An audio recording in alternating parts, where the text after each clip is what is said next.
ცხოვრობს ძალოვანი უწყება, ადვოკატებს ურეკავენ სწორედ ამ წუთებში ჩვენი ინფორმაციით და ეუბნებიან, რომ 3 საათამდე სურთ, რომ დაკავებულებს ბრალდება წარუდგინონ, რაც იმას ნიშნავს, რომ 9-ვე დაკავებულს, რომელთა შესახებაც ჩვენ ინფორმაცია გვაქვს, სავარაუდოდ წარუდგენენ ბრალდებას და უფრო მეტი დეტალი ბრალთან დაკავშირებით ცნობილი გახდება საზოგადოებისთვის. ზაჰესისა და დიღმის წინასწარი მოთავსების იზოლატორებში ყავს დაკავებულები მოთავსებული. მარიამ მეყანწიშვილის ადვოკატმა დატოვა სულ ცოტა ხნის წინ ზაჰესის წინასწარი მოთავსების იზოლატორი და მან განაცხადა, რომ სამოქალაქო აქტივისტმა უთხრა უფლებადამცველს, რომ სავარაუდოდ მას ჯგუფური ძალადობის ორგანიზებას ეიდავებიან, თუმცა აქ აღსანიშნავი არის ის ფაქტი, რომ ათონელის სასახლესთან არც კი იმყოფებოდა მარიამ მეყანწიშვილი, როგორც უფლებადამცველი ამბობს, ასევე გვიმხელს, რომ მაშინ როდესაც მას განსაკუთრებულ დავალებათა დეპარტამენტის თანამშრომლები სახლში დაადგნენ, უთხრეს, რომ ეძებდნენ კონკრეტულ ქურთუკს, რა ქურთუკიც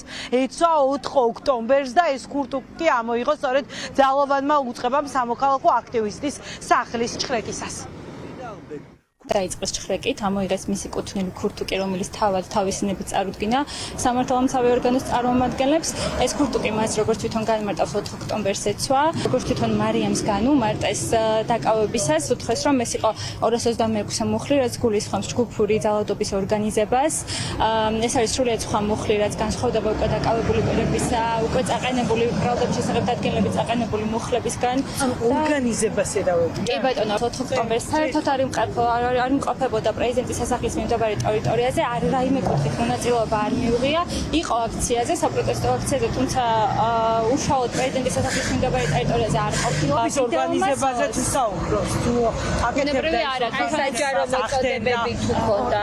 დიახ, თვითონაც არა, ბუნებრივია უარყოფს აღნიშნულს. ჩვენ ეს ვიდეო კადრიდან ამოჭრილი დაზომებული ქურთუკი, ეს ქონდა თუ არა ეს ქურთუკი სახლში, ბუნებრივია მან ამოიცნო, ქურთუკი თვითონაც ეცვა, ვიდეო მასალა ჩვენეს უბრალოდ ეს არ იყო ანუ გაჩერებული კადრი იყო, ეგრეთ წოდებული, არა, რა თქმა უნდა არის. ბრალის შესახებ ჯერ დეტალური ინფორმაცია არ მაქვს, არ შევსულვარ, არ მინახავს, არც საქმის მასალებს არ გავცნობი ვარ, თუმცა ახლობლების ინფორმაციით, ოჯახის წევრების ინფორმაციით დაკავებულია გამთენიისას 6 საათზე შეცვლიდნენ ახალციხეში მის საცხოვრებელ ბინაში 30-მდე სპეცრაზმელი და გადმოიყვანეს თბილისის მთავარ სამმართველოში. არანაირი ინფორმაცია არ მაქვს, არანაირი კადრები არ არსებობს. ეხლა ვაპირებ, რომ მოვინახულო 2 დაკავებული, მოვისმინო მათი დაკავების ისტორია და როგორც ხედავ, ჩინაგან საქმეთა სამინისტრო იმ ადამიანებს, ვინც არ იმალება და ჩვეულებრივად გადაადგილდება და იქ იმყოფება, სადაც არის მათი საცხოვრებელი მისამართი,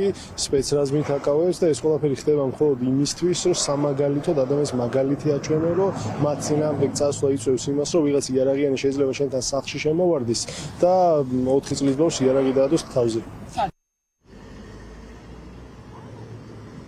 სამოქალაქო აქტივისტების დაკავება არაპროპორციული ძალის გამოყენებით ხდება. დღეს ამ თემასთან დაკავშირებით განმარტებების გაკეთება ივანიშვილის პრემიერს და კახა კალაძეს მოუწიათ. ორივე თავის მართლების რეჟიმზე იყო გადასული. ჟურნალისტებს თავს ესხმოდნენ და ეუბნებოდნენ, რომ ისინი არასწორ ინფორმაციას აწვდიდნენ საზოგადოებას, რომ თითქოს 4 წლის ბავშვს იარაღი დაადეს დაკავების დროს, თუმცა ამ ინფორმაციას თავად დაკავებულების ოჯახის წევრები ავრცელებენ და არა ჟურნალისტები. ქართული ოცნების წევრები დღეს იმის მტკიცებაში არიან, რომ ევროპული მომავლის მცველები, ის ხალხი, ვინც 4 ოქტომბრის დიდ შეკრებაში იღებდა მონაწილეობას, იმალებიან, თუმცა ყველა მათგანის დაკავება მოხდა საკუთარ საცხოვრებელ სახლებში. შესაბამისად არგუმენტები, რითაც ცდილობს თავი იმართლოს ირაკლი კობახიძემ, არ არის არგუმენტირებული და დასაბუთებული.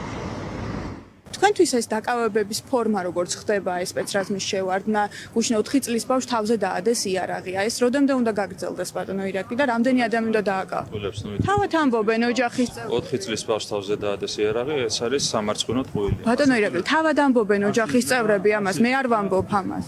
აი ეს არის თქვენი სტანდარტი, ხო, სამარცხვინო ასეთი რამე. კადრებს არ უყურებთ როგორ აკავებენ ადამიანებს. ნახეთ თქვენ რომ 4 წლის ბავშვს. არა, ადამიანებს როგორ აკავებენ თქვენ ნანახი გაქვთ სპეცრაზმელების შევარდნა. სად იმალებიან სახლებში?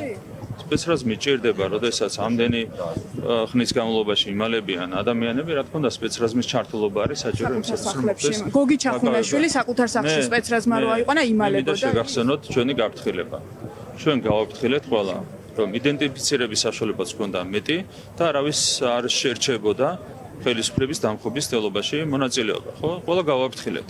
აქედან გამომდინარე ყველა შეეგუოს იმას, რაც ხდება, რომ სამართალი აღსრულდება. კიდევ დააკავებთ ადამიანებს. რამდენიც იქნება დასაკავებელი, იმდენი იქნება დაკავებული, ხო? ცავი ორგანოების წარმომადგენლები დაადგნენ ამ ადამიანებს სახლებში ბავშვებთან და ერთ-ერთი ოჯახის წევრი ამბობს, რომ იარაღით დაადგნენ ბავშვებთან ერთად ერთ-ერთი აქციის მონაწილეს. კითხვა მაქვს, რატომ იყენებთ ამ მეთოდებს ადამიანების დასაკავებლად? რატომ არის ეს აუცილებელი? ღამით სახლში დადგომა ბავშვებთან ერთად, ბატონ კახო. ერთ-ერთი არის მეყანწიშვილი, ერთი აქციის მონაწილე, ექვსი დედა. პოლიცია მიმართავს შესაბამის ღონისძიებას, ვისაც აქვს დანაშაული ჩადენილი. რა თქმა უნდა, მოქმედებს კანონის ფარგლებში, კანონს გაცდა ვინმე, კანონი დაარღვია ვინმე. არა. სადია შესაბამისად კითხვა და არა დაკავებაზე. მიმდინარეობს ადამიანების დაკავება. როდესაც არღვევ კანონს, ჩვენ ვართ ცივილიზებულ სახელმწიფოში. შესაბამისად მოყვება რეაგირება ყველაფერს. კი ბატონო, თუმცა კითხვა ეს არისო, მე მაქვს კითხვა დაკავების ფორმაზე. თქვენგან ასევე პირადად თქვენგანაც დაკავებენ, აბა ყვავილებით დაკავებას ვინმე თქვენგან გვახსოვს წინა ხელისუფლებაზე, როცა საუბრობ კრიტიკებით, რომ სახლში მივარდნები იყო ბავშვებთან ერთად დაკავებდნენ ღამით ადამიანებს. სხვანაირი დაკავება არ შეიძლება, ცოტა უფრო ჰუმანური დამოკიდებულება არ შეიძლება. არა, კი მაქვს მედიაში გავრცელებული ინფორმაციის თანახმად შინაგან საქმეთა სამინისტრომ კიდევ 9 ადამიანი დააკავა სასახლის ღობის საქმეზე. შინაგან საქმეთა სამინისტროში ოფიციალური ბრიფინგი დღეს ჩვენ არ მოგვისმენია. ტრადიციულად მართავდნენ ბრიფინგებს დაკავებულებთან დაკავშირებით.